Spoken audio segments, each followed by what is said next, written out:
तो सबसे जो पहली चीज़ है, जब हम कोई भी ट्रेडिंग का नाम सुनते हैं, जब कोई भी बंदा हमें कहता है कि यार मैं ट्रेडिंग करता हूँ, तो आपको ये पता होना चाहिए कि ट्रेडिंग है क्या। आपने ट्रेडिंग करनी है नेक्स्ट आने वाले दिनों में, तो आपको सबसे पहले ये पता होना चाहिए ट्रेडिंग है क्या। ट्रेडिंग वेरी सिंपल वही है जिस तरह आप आम दुकान से या बाज़ार से कोई चीज़ खरीदते हैं। आप पैसे देते हैं और वहाँ से कोई चीज़ खरीद लेते हैं। आप चीनी खरीदते हैं, घी खरीदते हैं, तो कोई भी एफएमसीजी जो है वो आप बाय करते हैं। उसके बाद आप उसको पेमेंट कर देते हैं और अपनी चीज़ लेके आ जाते हैं। या फिर आप क्या करते हैं कि वहाँ से कोई सामान खरीदते हैं और खरीदने के बाद क्या करते हैं, अपने जो है आपकी छोटी कोई शॉप है वहाँ पे आके उसको बेच देते हैं थोड़ा-सा प्रॉफ़िट लेके। तो सेम इसी तरह का कॉन्सेप्ट जो है वो इंटरनेशनल मार्केट्स में भी अप्लाई होता है, लोकल मार्केट्स में भी अप्लाई होता है। तो ट्रेडिंग बेसिकली है यही कि आपने एक चीज़ बाय करनी है और उसके अगेंस्ट आपने कुछ ना कुछ देना है, ठीक है? या आपने एक चीज़ सेल करनी है तो उसके अगेंस्ट कुछ ना कुछ जो है वो आपने लेना है। यही ट्रेडिंग का कॉन्सेप्ट है और यही कॉन्सेप्ट जो है वो all over the world use किया जाता है। तो हम देखेंगे कि ट्रेडिंग जो है वो कितनी तरह की होती है। ट्रेडिंग जो डिजिटल ट्रेडिंग की जाती है वो काफ़ी तरह की है। ठीक है, जिनमें स्टॉक ट्रेडिंग है, फॉरेक्स ट्रेडिंग है, कमोडिटीज़ एंड एनर्जीज़ की ट्रेडिंग होती है, इंडिसेस की ट्रेडिंग होती है, और उसके बाद ऑप्शन ट्रेडिंग है या बाइनरी ट्रेडिंग है, जिसे एक ब्रोकर है डेरी वो चलवाता है, तो उसे बाइनरी ट्रेडिंग कहते हैं। तो इसमें अगर हम देखें स्टॉक ट्रेडिंग क्या होती है, तो स्टॉक्स जो हैं ये असल में शेयर्स होते हैं, ठीक है? किसी भी कंपनीज़ के आप क्या करते हैं, शेयर बाय कर लेते हैं। फ़र्ज़ किया आप देखते हैं कि यार ये जो हमारा सीमेंट का सेक्टर है ये बहुत ऊपर जा रहा है, आने वाले दिनों में लोग बहुत ज़्यादा जो है वो कच्चे मकान छोड़ के पक्के बनाना शुरू हो गए हैं, सड़कें बन रही हैं, पुल बन रहे हैं, तरक्याती काम बहुत ज़्यादा बढ़ रहे हैं आने वाले दिनों में। तो क्या होगा कि सीमेंट जो है इसकी खपत बहुत ज़्यादा बढ़ जाएगी। तो फिर आप क्या करते हैं कि उस सीमेंट की खपत बहुत ज़्यादा बढ़ने से तो आपके ज़हन में ये आता है कि यार ये जो सीमेंट की कंपनीज़ है ना, ये बहुत ज़्यादा कमाएँगी। तो फिर आप उन कंपनीज़ में आप देखें, आप सीमेंट की कंपनी तो डायरेक्टली लगा नहीं सकते अगर आपके पास थोड़ी-सी कम इन्वेस्टमेंट है। अगर आप सीमेंट की कंपनी लगाएँगे तो आपको बहुत ज़्यादा इन्वेस्टमेंट चाहिए होगी, फिर आपको पूरी एक टीम चाहिए होगी, फिर वहाँ पे बहुत ज़्यादा लोग चाहिए होंगे काम करने के लिए। तो फिर क्या करते हैं आप, बहुत ज़्यादा उस इतनी बड़ी इन्वेस्टमेंट की बजाय अगर आपके पास थोड़ी-सी इन्वेस्टमेंट हो 5-10 लाख हो, तो फिर आप क्या करेंगे, फिर आप कहेंगे यार मैं किसी सीमेंट वाली जो कंपनी है ना उसमें अपना हिस्सा डाल लूँ, ठीक है? वो जो हिस्सा डालने का प्रोसेस है ना किसी कंपनी के अंदर, ठीक है? उसको वो शेयर बाय होते हैं, ठीक है? वो जो आप हिस्सा डालते हैं ना वही आपका जो शेयर बाय होता है, वो स्टॉक एक्सचेंज के अंदर होता है, ठीक है? तो स्टॉक एक्सचेंजेस जो है वो कंपनीज़ को लेके चलती हैं, जिस तरह आप लकी सीमेंट ले लें, पीएसओ ले लें, मैं लोकल स्टॉक्स की बात कर रहा हूँ। लकी सीमेंट है, पीएसओ है, शेल है, ईच एंड एवरी जो पाकिस्तान की जितनी भी पब्लिक लिस्टेड कंपनीज़ हैं, ये तकरीबन जो हैं 560 कंपनीज़ हैं, वो रजिस्टर्ड है पाकिस्तान स्टॉक एक्सचेंज के साथ, जिसे पीएसएक्स कहते हैं, पाकिस्तान स्टॉक एक्सचेंज। इसके अंदर पहले 3-4 स्टॉक एक्सचेंजेस थी, लाहौर स्टॉक एक्सचेंज थी, एलएसई, उसके बाद कराची स्टॉक एक्सचेंज थी, इस्लामाबाद स्टॉक एक्सचेंज थी और फैसलाबाद स्टॉक एक्सचेंज थी। तो अब इनको सबको कंबाइन करके उन्होंने सिर्फ जो है वो एक ही स्टॉक एक्सचेंज बना दिया, पाकिस्तान स्टॉक एक्सचेंज। तो उसके बाद जो है इसी तरह डिफरेंट कंपनीज़ हैं, जो दुनिया भर में, जिस तरह फेसबुक है, ये एक कंपनी है, एप्पल है, अमेज़न है। तो ये सारी की सारी कंपनीज़ हैं, ये भी किसी न किसी स्टॉक एक्सचेंज के साथ लिस्टेड हैं। इनके भी शेयर जो हैं वो सेल परचेज़ होते हैं। तो वहाँ ये जिन कंपनीज़ के साथ, मतलब जिन स्टॉक एक्सचेंजेस के साथ हैं, वो फ़र्ज़ किया कोई न्यूयॉर्क की स्टॉक एक्सचेंज है, कोई इंडियन जो कंपनीज़ हैं वो बॉम्बे स्टॉक एक्सचेंज के साथ लिस्टेड है, कोई कोलकाता स्टॉक एक्सचेंज के साथ रजिस्टर्ड है।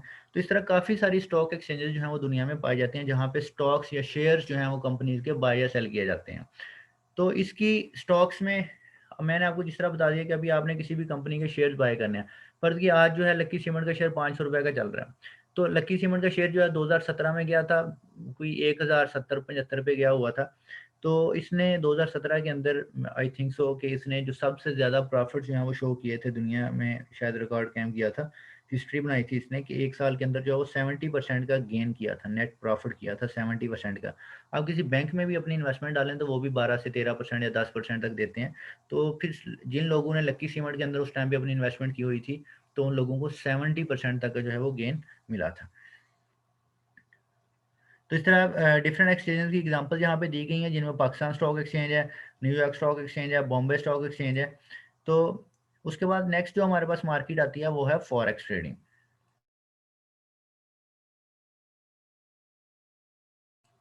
फॉरेक्स में क्या होता है कि फॉरेक्स में आपने करेंसीज़ को ट्रेड करना होता है, या फॉरेन एक्सचेंज से लफ्ज़ निकला है, या इसको एफएक्स भी कहते हैं या फॉरेक्स कहते हैं, ठीक है। फॉरेन एक्सचेंज, इसमें क्या होता है, इसमें करेंसीज जो हैं वो एक दूसरे के अगेंस्ट ट्रेड हो रही होती हैं। फर्ज किया आपको लग रहा है कि यार डॉलर जो है आने वाले दिनों में बहुत ऊपर चला जाएगा पीकेआर के मुकाबले में, पाकिस्तानी रुपये के अगेंस्ट, तो आप क्या करते हैं, डॉलर को बाय कर लेते हैं अगेंस्ट किसके, पाकिस्तानी रुपीज़ के। यानी कि आपने बाय क्या किया, डॉलर, पेमेंट किस चीज़ में की है, वो पाकिस्तानी रुपये में की है। यानी कि आपका मतलब ये होता है कि डॉलर जो है वो ऊपर जाएगा और पीकेआर जो है वो नीचे आएगा। ज़्यादा पीकेआर की कदर जो है ना वो डॉलर के मुकाबले में वैल्यू है वो कम हो जाएगी। इसलिए आप क्या करते हैं कि पीकेआर डॉलर को खरीद लेते हैं, बाय कर लेते हैं अगेंस्ट पीकेआर। तो आने वाले दिनों में जैसे डॉलर ऊपर जाता है तो आपको प्रॉफिट्स होते हैं। अगर जो है वो आपने डॉलर को बाय किया और पीकेआर ऊपर चला गया और डॉलर जो है वो ऊपर नहीं जाता, नीचे आ जाता है, तो आपको क्या हो सकता है, लॉस भी हो सकता है। तो ये बात ज़हन में रखेंगे जब आप कमोडिटीज़ या फॉरेक्स या स्टॉक्स कोई भी चीज़ ट्रेड कर रहे होते हैं, तो किसी भी सतह पे किसी भी लम्हे आपको जो है वो लॉस हो सकता है, ये बात ज़हन नशीन रखें। और ये हर तरह के लोगों को जो है हर तरह के लोगों को ये सूट नहीं करती। इसमें बहुत सारे लोग आते हैं जिनमें से जो 90% लोग हैं वो उसको अपनाते नहीं हैं, छोड़ के चले जाते हैं। उसकी वजह ये होती है कि एक तो उनके पास मनी मैनेजमेंट नहीं होती, कि वो अपनी मनी को मैनेज नहीं कर पाते। ठीक है कि हमारे पास तो कम पैसे हैं, तो भाई कम पैसे हैं तो आप उसको ना यूज़ करें, ठीक है। फिर वो एक गैम्बलिंग की तरह से काम करते हैं और उसको लूज़ करने के बाद वो चले जाते हैं। इसको बिज़नेस के तौर पे लेके नहीं जो चल सकता है, वो भी इसमें फ्लॉप हो जाता है। तो जो बंदा इसको गैम्बलिंग के तौर पे लेके चलता है वो फ्लॉप हो जाता है। तो इसलिए जो है वो इस इन चीज़ों से थोड़ा अवॉइड करके इसको बिज़नेस समझ के अगर करेंगे तो फिर ये आपके लिए सक्सेसफुल होगा।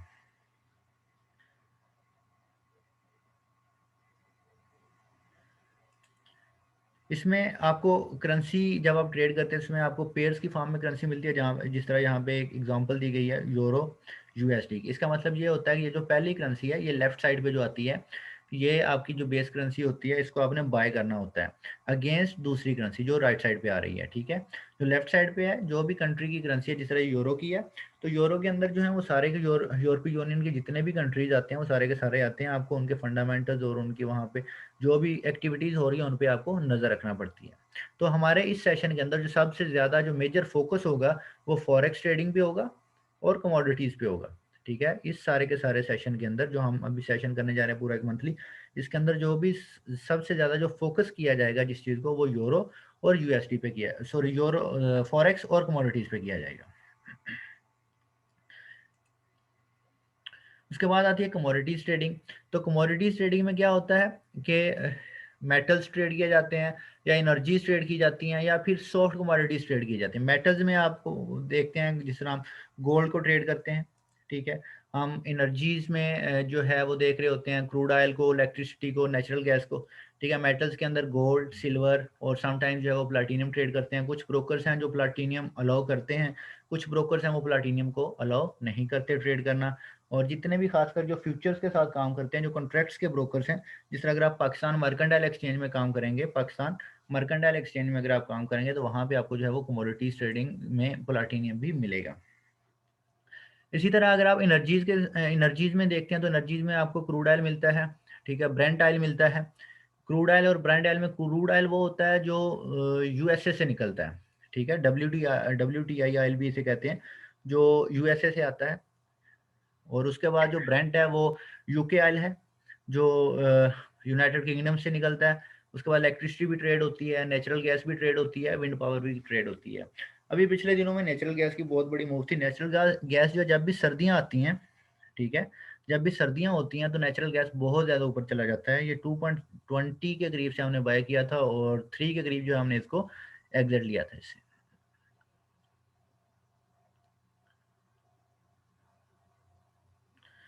उसके बाद आप जो है सॉफ्ट कमोडिटीज़ पे जो है देखते हैं। सॉफ्ट कमोडिटीज़ में जिस तरह कॉटन है, वीट है, कॉफ़ी है, ठीक है। कॉटन जो है कपास है, ये भी ट्रेड की जाती है फ्यूचर्स में। उसके बाद वीट जिस तरह गंदम है, कॉफ़ी जो है ये भी ट्रेड की जाती है। लेकिन ये सारे के सारे जो एक्सचेंजेस हैं वो ये अलाउ नहीं करती। अगर आप पाकिस्तान मर्केंटाइल एक्सचेंज के साथ काम करते हैं तो वहाँ पे तो ये चीज़ें ट्रेड की जाती हैं, ठीक है। कॉटन, वीट, कॉफ़ी वगैरह ये सारी चीज़ें जो पाकिस्तान मर्केंटाइल एक्सचेंज में ट्रेड की जाती हैं। लेकिन जो ज़्यादातर इंटरनेशनल ब्रोकर्स हैं वो इनको अलाउ नहीं करते, क्योंकि ये सीएफटीज होती हैं और फ्यूचर कॉन्ट्रैक्ट्स के साथ जो है वो ट्रेड की जाती हैं। तो मोस्टली जो ब्रोकर्स हैं वो इसको अलाउ नहीं कर रहे होते इन चीज़ों को ट्रेड करने को। और मोस्टली ब्रोकर्स के पास आपको इनकी प्राइसेस भी नहीं नज़र आती। जितने भी ये इंटरनेशनल ब्रोकर्स हैं इनमें से ज़्यादातर ब्रोकर्स के पास आपको जो है इनकी प्राइसेस भी नज़र नहीं आ रही होती। तो ये ज़्यादातर चिकागो बोर्ड ऑफ ट्रेड जो है और उसके बाद कैंसास बोर्ड ऑफ ट्रेड जो है उनमें ये ट्रेड की जाती हैं। कॉटन, वीट, कॉफ़ी वगैरह ये कमोडिटीज़ हैं जो ट्रेड की जाती हैं। नेक्स्ट जो चीज़ आती है वो हमारे पास इंडिसेस या इंडेक्स की ट्रेडिंग है, ठीक है। जिस तरह आप पाकिस्तान स्टॉक एक्सचेंज की आप न्यूज़ सुनते होंगे कि पाकिस्तान स्टॉक एक्सचेंज का जो इंडेक्स है या कराची स्टॉक एक्सचेंज का जो इंडेक्स है आज वो 46,000 पे चला गया, आज वो इतने पॉइंट्स के जो उन्होंने गेन किए हैं और 45,000 पे आ गया, 46,000 पे चल रहा है इस टाइम पे, ठीक है। तो वो इंडेक्स होता है जो कि मुख्तलिफ कंपनीज जो हैं वो आपस में मिलकर क्रिएट कर रही होती हैं, बना रही होती हैं। पाकिस्तान में जो 560 लिस्टेड कंपनीज हैं वो सारी की सारी जो उस इंडेक्स के अंदर जो है वो अपनी शेयरिंग करती हैं, उनका कैपिटल, उनका मार्केट में जो वॉल्यूम है, ठीक है, और उन कंपनीज का जो कैपिटल होता है वो सारे का सारा उनको उस हिसाब से उसमें शेयर दिया जाता है। इसी तरह लेकिन वो जो अगर आप पाकिस्तान स्टॉक एक्सचेंज जो पीएसएक्स का इंडेक्स है उसको ट्रेड करने की बात करें तो वो ट्रेड नहीं होता, जो इंटरनेशनल मार्केट्स में वो ट्रेड नहीं होता। लेकिन जो दूसरे इंडेक्स हैं जिस तरह नास्डक है, डॉ जोन्स है, S&P 500, यूके 100। अब ये जो नास्डक है ये क्या है, नास्डक जो है ये यूएसए की स्टॉक एक्सचेंज है, ठीक है। और इसके अंदर यूएसए की जो टॉप 100 कंपनीज हैं जिसमें फेसबुक, एप्पल, टेस्ला ये सारी आती हैं, तो ये कंपनीज मिलके जो है इसका ये इंडेक्स बना रही होती हैं नास्डक का। अब होता यह है कि अगर फेसबुक जो है, फेसबुक या टेस्ला और अमेजोन वगैरह इन कंपनीज में कोई भी चेंजिंग आएगी या कुछ भी इन पे इफेक्ट आएगा तो वो नास्डक पे भी आएगा। तो जब आप नास्डक को ट्रेड कर रहे होते हैं तो आपको ये देखना चाहिए कि वहाँ पे उन जो उनकी लोकल कंपनीज हैं वहाँ पे क्या उन कंपनीज के अंदर क्या हो रहा है, ठीक है। अगर कोई कंपनी क्रैश करती है, अमेज़न क्रैश कर जाए तो नास्डक भी क्रैश कर जाएगी, क्योंकि नास्डक के अंदर जो मेजर शेयर्स हैं वो अमेज़न के हैं, फेसबुक के हैं, टेस्ला के हैं, ठीक है, एप्पल के हैं, मास्टर कार्ड, वीज़ा के हैं, इनके हैं। तो अगर इन कंपनीज में कुछ होता है तो फिर नास्डक भी जो है वो गिर सकती है, नास्डक को भी कोई मसला हो सकता है। इस तरह डॉ जोन्स है, डॉ जोन्स को यूएसए 30 भी कहते हैं, यूएस 30 भी कहते हैं। तो इसमें जो टॉप 30 कंपनीज हैं, अमेरिका की टॉप 30 कंपनीज हैं वो मिलके इस शेयर इस इंडेक्स को क्रिएट करती हैं। तो इसलिए वहाँ पे जो टॉप 30 कंपनीज हैं उनको आप देख के कर सकते हैं।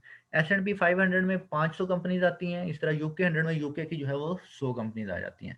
तो इस तरह से जो है इंडिसेस को ट्रेड किया जाता है या इंडेक्स को ट्रेड किया जाता है। आप देखना अगर आपने फेसबुक को ट्रेड करना है तो आपको स्टॉक में जाके ट्रेड करना पड़ेगा, ठीक है। अगर आपने फेसबुक, टेस्ला इन सब कंपनियों को मिला के एक ही जगह पे ट्रेड करना है तो फिर आप उसका इंडेक्स ट्रेड करेंगे, जो कि आपको सारे के सारे जितने भी ब्रोकर्स हैं वो अलाउ करते हैं इंडेक्स ट्रेड करने का, लेकिन वो उनमें जो पीएसएक्स है या पाकिस्तान स्टॉक एक्सचेंज का जो इंडेक्स है वो शामिल नहीं होता।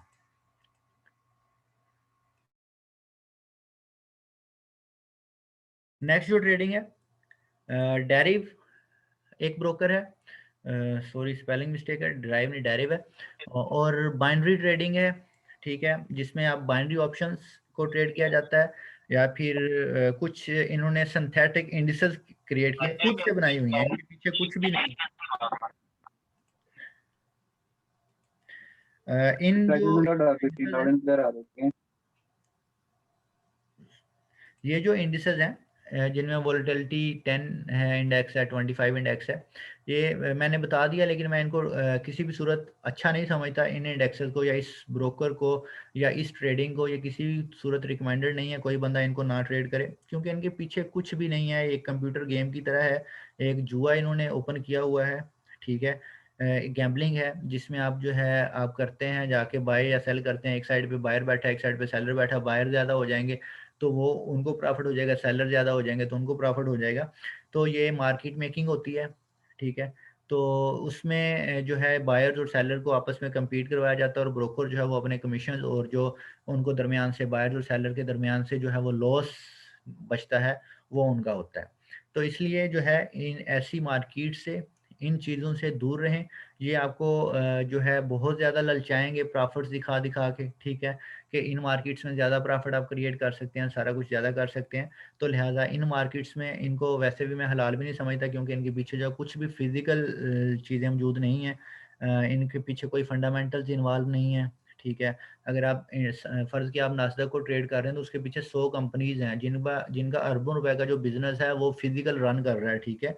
तो कुछ ना कुछ उनके पीछे उनके हेडक्वार्टर्स बैठे हुए हैं, वो सारे मिलके जो हैं वो एक इंडेक्स क्रिएट करती हैं, 100 कंपनीज मिलकर नास्डक को क्रिएट कर रही होती हैं। तो इन इंडिसेस को ये सिंथेटिक है यानी खुद से बनाई गई हैं, ठीक है, ऐसे ही कंप्यूटर गेम पे तो कोड की हुई हैं, इनके पीछे एल्गो है। तो अब जिस चीज़ के पीछे एल्गोरिदम हो एक ही ब्रोकर ने क्रिएट की हैं, बहुत ज़्यादा ब्रोकर्स नहीं हैं, इसलिए शफाफियत भी नहीं है, ट्रांसपेरेंसी भी नहीं है। तो जिसके पीछे एल्गो हो वो किसी भी साइड पे जो है ब्रोकर कर सकता है। अगर ब्रोकर को किसी भी जगह पे अपना लॉस नज़र आएगा, तो वो कभी भी जो है उस साइड पे नहीं जाने देगा। तो वहाँ पे वो मार्केट को अपने मुताबिक जो है वो चलाएगा और आप लोगों को लॉस पे ही एट द एंड लॉस ही होगा, जो बंदा भी इसमें काम करता है। उसके बाद बूम एंड क्रैश है, वो भी इसी ब्रोकर के साथ है। तो ये तो प्योरली एक जुआ है। तो इसमें भी मैं आपको कभी भी रिकमेंड नहीं करूँगा कि आप जो है वो इन इंडिसेस में जाके काम करें। उसके बाद आता है कि आपने जब ये सारा आपके पास नॉलेज तो आ गया ट्रेडिंग का, तो अब आपने ट्रेडिंग स्टार्ट करनी है। तो आप ट्रेडिंग किस तरह से स्टार्ट करोगे? सबसे पहली जो चीज़ होती है, वो आप अकाउंट ओपन करते हैं। किसी भी ब्रोकर के साथ जो है वो आप अकाउंट ओपन कर सकते हैं। अकाउंट ओपन करने से पहले आपने ब्रोकर में जो है वो देखनी होती हैं चीज़ें, कि आपका जो ब्रोकर है वो कौन है, कहाँ से है और उसकी रेगुलेशंस क्या हैं, ठीक है?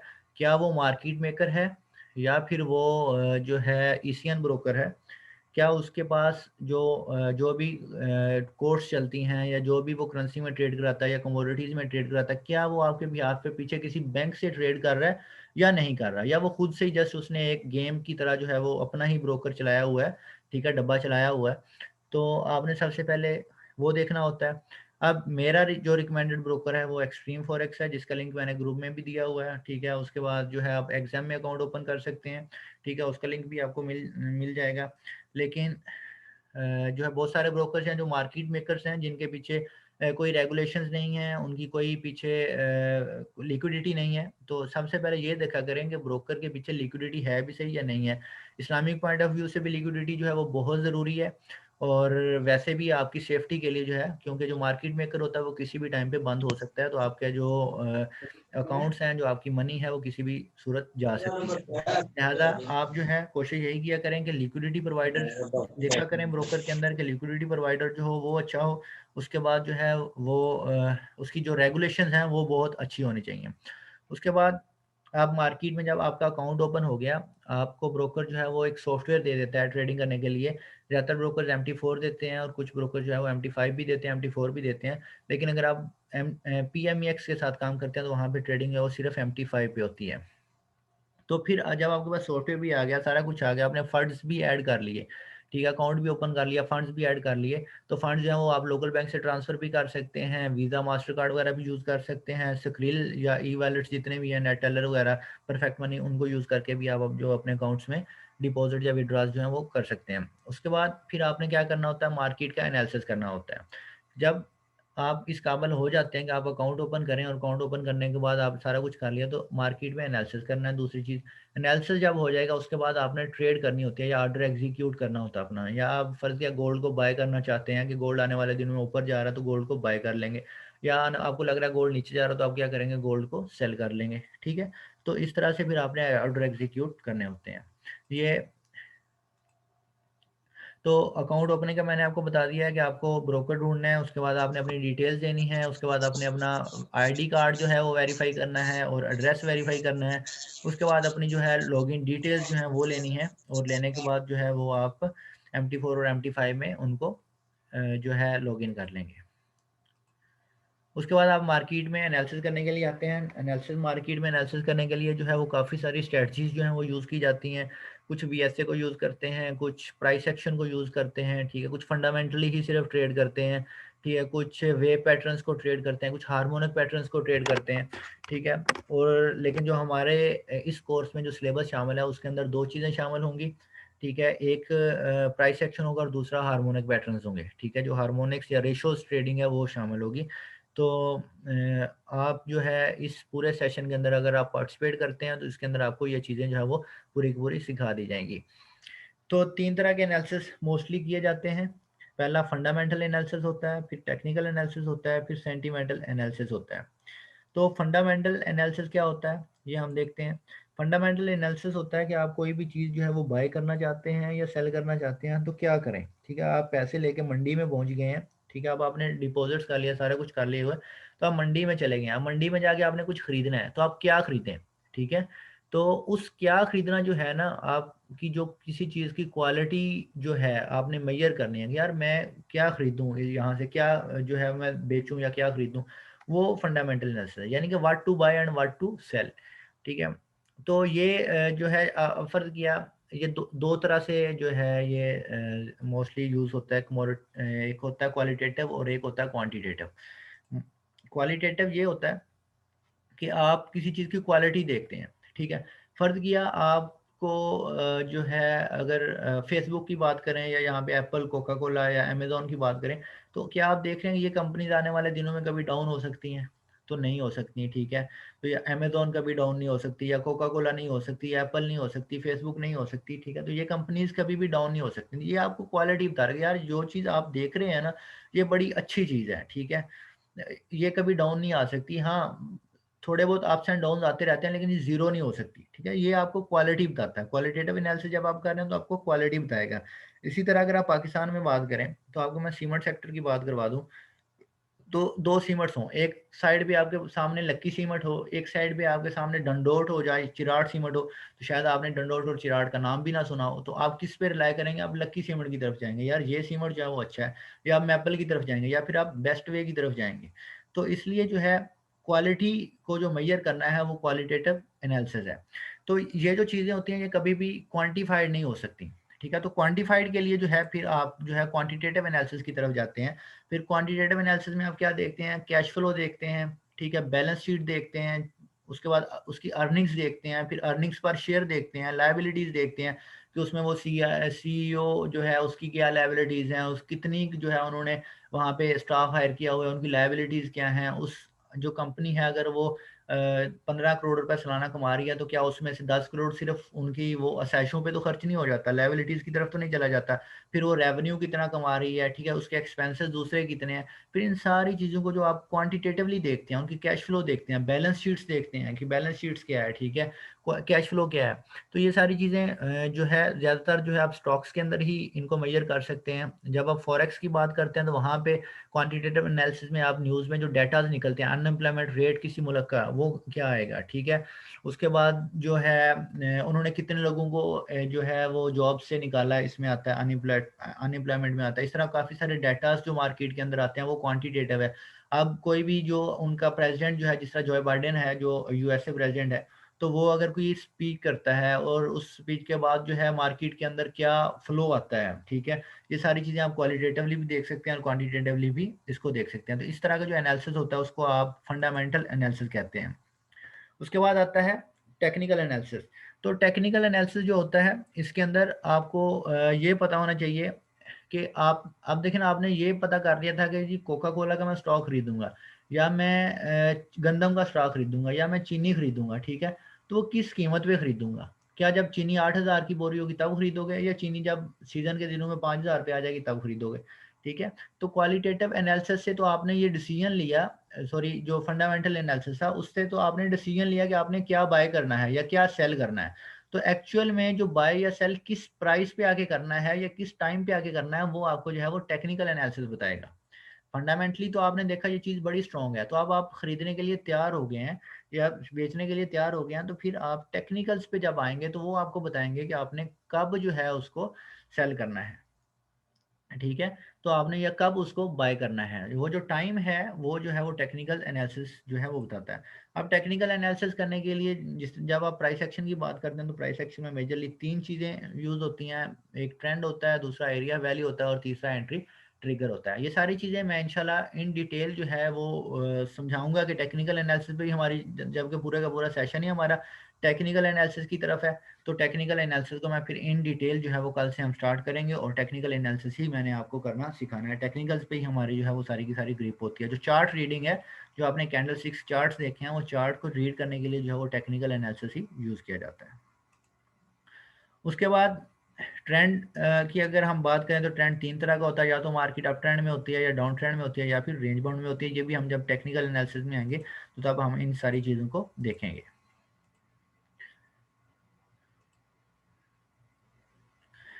ट्रेंड के बाद आता है जी, आप मोस्टली जो है वो ट्रेंड फाइंड करने के लिए जो है वो मूविंग एवरेज यूज़ कर सकते हैं, ट्रेंड लाइंस लगाएंगे।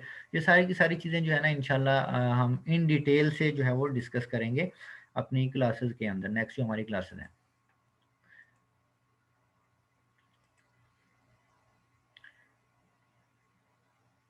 तो इसके अंदर जो है वो रिस्क मैनेजमेंट जो है ये बड़ी ज़रूरी चीज़ होती है। इस पे भी इंशाल्लाह हमारी एक सेपरेट क्लास होगी रिस्क मैनेजमेंट को लेके, कि आपने लॉट साइज़ क्या यूज़ करने हैं, रिस्क को किस तरह से मेजर करना है, और वो सारी की सारी चीज़ें जो हैं वो हमारी इंशाल्लाह एक जो सेपरेट क्लास है उस पे होगी।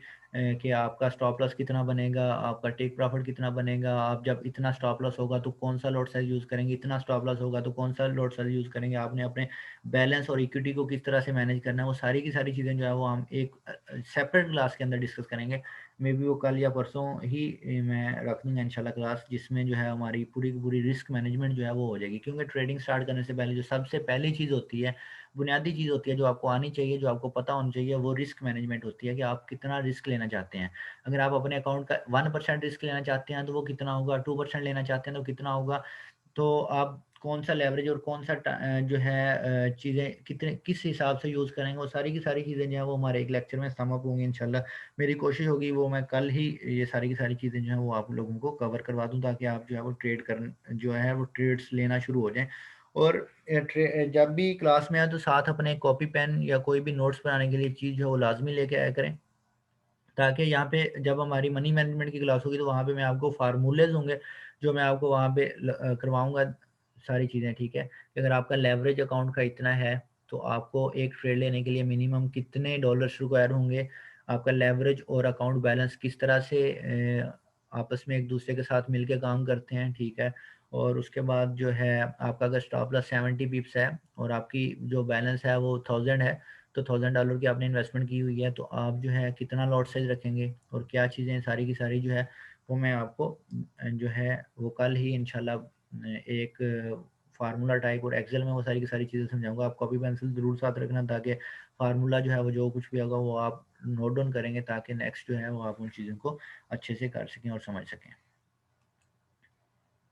उसके बाद टाइप्स ऑफ ट्रेडिंग आती है, तो टाइप्स ऑफ ट्रेडिंग में डे ट्रेडिंग है। डे ट्रेडिंग में ये होता है कि आप अमूमन जो है सुबह टाइम उठते हैं, ट्रेडिंग स्टार्ट करते हैं और शाम को जब अपनी ट्रेडिंग क्लोज़ करते हैं और चिल करते हैं। ये डे ट्रेडिंग यानी कि इंट्राडे ट्रेडिंग होती है सारी की सारी। उसमें आप H1 टाइम फ्रेम, या वो जब हम टाइम फ्रेम्स की बात करेंगे या उस पे काम करेंगे तो चार्ट्स पे, तब मैं आपको ये सारी चीज़ें बता दूँगा। यानी कि अब थोड़े बहुत प्रॉफिट्स लिए हैं आपने और लेने के बाद जो है वो आप चले गए हैं, मार्केट से आउट हो गए हैं, ये डे ट्रेडिंग है। उसके बाद स्विंग ट्रेडिंग है। स्विंग ट्रेडिंग में ये होता है कि आपकी ट्रेड्स जो है वो स्विंग्स में चलती हैं, यानी बहुत दिनों तक चलती हैं, 5-7 दिन जो है, 10 दिन तक जो है वो आपकी ट्रेड्स चल सकती हैं, तो वो स्विंग ट्रेडिंग है। उसके बाद पोजीशन ट्रेडिंग है। पोजीशन ट्रेडिंग में ये होता है, ये इन्वेस्टर्स या इंस्टीट्यूशंस जो हैं, बैंक्स वगैरह जो हैं वो ट्रेड्स करते हैं, ठीक है? तो वो बहुत ज़्यादा लंबे अरसे तक जो है इन ट्रेड्स को चलाते हैं। यानी कि उन्होंने अगर गोल्ड को बाय किया हुआ है, फ़र्ज़ किया बहुत सारे कंट्रीज़ ने, बहुत सारी गवर्नमेंट्स ने, बहुत सारे इंस्टीट्यूशंस ने जो है वो गोल्ड को बाय किया हुआ है, तो वो गोल्ड जो है वो देख रहे हैं कि गोल्ड जब 2700 या 3000 या 3500 तक जाएगा तो तब हम इसको सेल करेंगे। वो 2-3 साल तक भी हो सकती है, 6 माह तक भी हो सकती है, 3 माह तक भी हो सकती है उनकी प्लानिंग, ठीक है? तो 10 साल की भी हो सकती है। तो ऐसी ट्रेडिंग स्ट्रेटजी जो होती है उनको पोज़ीशन ट्रेडिंग कहते हैं, जिनमें इस तरह की ट्रेडिंग की जाती है। तो ये मैंने इन सारी चीज़ों को जो है सम अप किया हुआ है कि स्विंग ट्रेडिंग क्या होती है। इसमें जो है अगर आपके पास टाइम कम हो, यानी कि आप मार्केट को ज़्यादा देर तक वॉच नहीं कर सकते, आप कोई जॉब शॉब करते हैं, आप चाहते हैं कि मैं जी मार्केट को सिर्फ सुबह शाम ही एनालाइज़ किया करूँ, डे में मैं बिज़ी होता हूँ, तो फिर आप स्विंग ट्रेडिंग जो है वो यूज़ करते हैं, स्विंग ट्रेडिंग इस्तेमाल करते हैं, जिसमें आप 2-4 जो है वो कर सकते हैं। डे ट्रेडिंग में ये होता है कि आप को मार्केट को वॉच करना पड़ता है, ठीक है? अगर आप फिर भी, अगर मैं कहता हूँ अगर जॉब शॉप करते हैं, आप कहते हैं मैं 2-4 घंटे के लिए बैठ के काम करूँ, तो फिर आप स्कैल्पिंग कर सकते हैं, यानी कि 2-4 घंटे के लिए आप बैठ के स्कैल्पिंग करें और उसके बाद जो है वो आप मार्केट से आउट हो जाएँ। तो स्कैल्पिंग होती है, डे ट्रेडिंग होती है, स्विंग ट्रेडिंग होती है, ठीक है? उसके बाद पोज़ीशन ट्रेडिंग है। अब जो है इसमें कुछ टिप्स एंड ट्रिक्स हैं। जी, 10 शेयर भी, ये अफ़नान फ़हीम कह रहा है 10 शेयर भी बंदा मर जाए फिर तो नहीं, वो 10 शेयर बंदा अपने लिए तो नहीं करता ना, 10 शेयर तो आपको ब्रोकर इतना स्प्रेड ही वो चार्ज कर देगा, स्वैप वगैरह या रोल ओवर चार्जेज़ इतने दे देगा। तो इसमें जो है आपको जो इंस्टीट्यूशन हैं जब या जो गवर्नमेंट्स हैं उनकी लॉन्गर टर्म पॉलिसीज़ होती हैं, वो ये सिर्फ़ बाइंग या सेलिंग जो पोज़ीशंस हैं वो ओपन करती हैं। अच्छा, उसके बाद जो कुछ टिप्स हैं, जो पुराने लोगों के लिए भी और नए लोगों के लिए भी, कभी भी मार्केट को चेज़ ना करें, ठीक है? Don't Chase the market. और मेरा दूसरा ये शायद यहाँ पे नहीं लिखा होगा कि मार्केट को कभी भी मार्केट के अगेंस्ट खड़े ना हो जाएं कि ऊपर जा रही है मार्केट तो आप मार्केट को सेल कर दें, कि बहुत ऊपर चली गई है तो आप मार्केट को हम सेल कर रहे हैं तो मार्केट नीचे आ जाएगी वापस, तो ऐसा नहीं है। मार्केट किसी भी टाइम ऊपर जा सकती है, और कितना ऊपर जाएगी ये मेजर नहीं होता, ठीक है, या कितना नीचे जाएगी ये मेजर नहीं होता। हम डिफरेंट अपने लेवल्स लगा सकते हैं कि मार्केट यहाँ तक जाएगी, अगर इसको ब्रेक किया तो यहाँ तक जाएगी, लेकिन हम ये नहीं कह सकते कि उस लेवल से वापस आ जाएगी मार्केट, ठीक है। तो इसलिए मार्केट में कभी भी जो है चेज ना करें, मार्केट का पीछा ना करें, आपको अपने लेवल पे मिले तो आप मार्केट में ट्रेड करें, अदरवाइज जो है मार्केट में छोड़ दें। उसके बाद छोटे से स्टार्ट करें, ठीक है। बहुत ज़्यादा रिस्क ना लें, फर्ज आप $1000 की इन्वेस्टमेंट की हुई है तो आते ही जो है वो 0.10 या 0.20 से ना गोल्ड को बाय सेल करना स्टार्ट करें। 0.01 की जो मिनिमम लॉट साइज होती है उसको यूज़ करें। ये लॉट साइज पे इंशाल्लाह कल जो हम मैं पूरा का पूरा समझाऊंगा इसको भी। उसके बाद कभी भी अपने पूरे कैपिटल का रिस्क ना लें। मिस्टेक्स जितनी भी होती हैं उनको मानें, ठीक है। हम अक्सर अक्सर ये होता है कि हम मिस्टेक को मानते नहीं हैं और चलने देते हैं, मिस्टेक फिर मिस्टेक नहीं वो फिर एरर बन जाता है, ठीक है। मिस्टेक और एरर में फ़र्क आपने जानना है। अगर आपसे कोई गलती हो गया तो उसको मान लें, तस्लीम कर लें, और उसके बाद जो है वो नेक्स्ट टाइम वो गलती जो है उसको दोहराएं ना। रिस्क मैनेजमेंट करें। उसके बाद अपनी तमाम तर सलाहियतों को बरोकार लाएं। मार्केट पे देखें कि मार्केट क्या कर रही है, और उसी सूरत हाल में जो है वो आप अपनी ट्रेडिंग को कंटिन्यू करें। तो होप सो आप लोगों ने जो है आज के सेशन से कुछ सीखा होगा, और इंशाल्लाह हमारे नेक्स्ट सेशन जो है इसी तरह से होते रहेंगे, और कोशिश करेंगे ज़्यादा से ज़्यादा जो है वो इसमें पार्टिसिपेट करें लोग, और जो लोग एक्टिव होंगे ग्रुप में एक्टिव रहेंगे उनको ही ग्रुप में रखा जाएगा, बाकी जो है वो सारे के सारे। अस्सलाम वालेकुम sir, how much time you have been trading and who was your mentor. मैं अपने मुतल्लिक़ थोड़ा सा बता दूं, मुझे तकरीबन मैं इसको फॉरेक्स ट्रेडिंग को 2015 से जानता हूं, लेकिन मैं प्रोफेशनली इसमें आया था 2017 में। 2017 से मैंने स्टार्ट किया। उसके बाद जो है उसके बाद मैं इसमें जॉब की ब्रोकरेज हाउस में, जो कि मेरी 2018 में थी, और वहाँ से मैंने सीखा। और जब बंदा ब्रोकरेज हाउस में जॉब करता है तो वहाँ पे क्योंकि ओवरऑल ही ट्रेडिंग हो रही होती है, हर तरफ से वो एक पूरा माहौल मिलता है ट्रेडिंग करने और सीखने का, तो मैंने वहाँ से बहुत कुछ सीखा। और मेरे जो मेंटर थे मिस्टर नूर मायर थे, आप यूट्यूब कर सकते हैं, आप जो है गूगल कर सकते हैं, मिस्टर नूर मायर आइकान है पाकिस्तान में, वो मेरे मेंटर थे और मैंने उनसे बहुत कुछ सीखा है। और उसके बाद जो है मैं अपना कर रहा हूँ कप्तान फॉरेक्स के साथ, जो है वो हमारा ये चौथा सेशन जो है वो ट्रेनिंग सेशन ये स्टार्ट हो चुका है। उसके बाद बेसिक सेंस, जी जी बिल्कुल, मेरी कोशिश यही थी कि मैं बेसिक्स जो है वो आप लोगों की क्लियर कर दूं, आपके पास सेंस हो कम से कम। सबसे पहले ना सेंस बड़ी ज़रूरी है, कि आप किसी मार्केट में आ रहे हैं, किसी मार्केट में काम स्टार्ट करना चाह रहे हैं, तो मार्केट में आपके पास सेंस होनी चाहिए, ठीक है। तो वो जो प्रोडक्ट नॉलेज है वो बड़ा ज़रूरी है। इंशाल्लाह नेक्स्ट मैं आपको असाइनमेंट्स देता रहूँगा, एक एक पेयर पे काम करवाऊंगा इंशाल्लाह आपको। तो जब आप एक एक पेयर को लेके काम करेंगे तो फिर आपकी और जो सेंस है वो सारी की सारी इंप्रूव हो जाएगी। ओके जी, आज का हमारा जो सेशन है वो इख्तिताम चाहता है। थैंक यू जी, बहुत शुक्रिया जो लोग आए, और इंशाल्लाह आते रहें आप लोग, बहुत कुछ सीखने को मिलेगा इंशाल्लाह। अभी के लिए अपना ख्याल रखिएगा और मुझे इजाज़त दें। अल्लाह हाफिज़।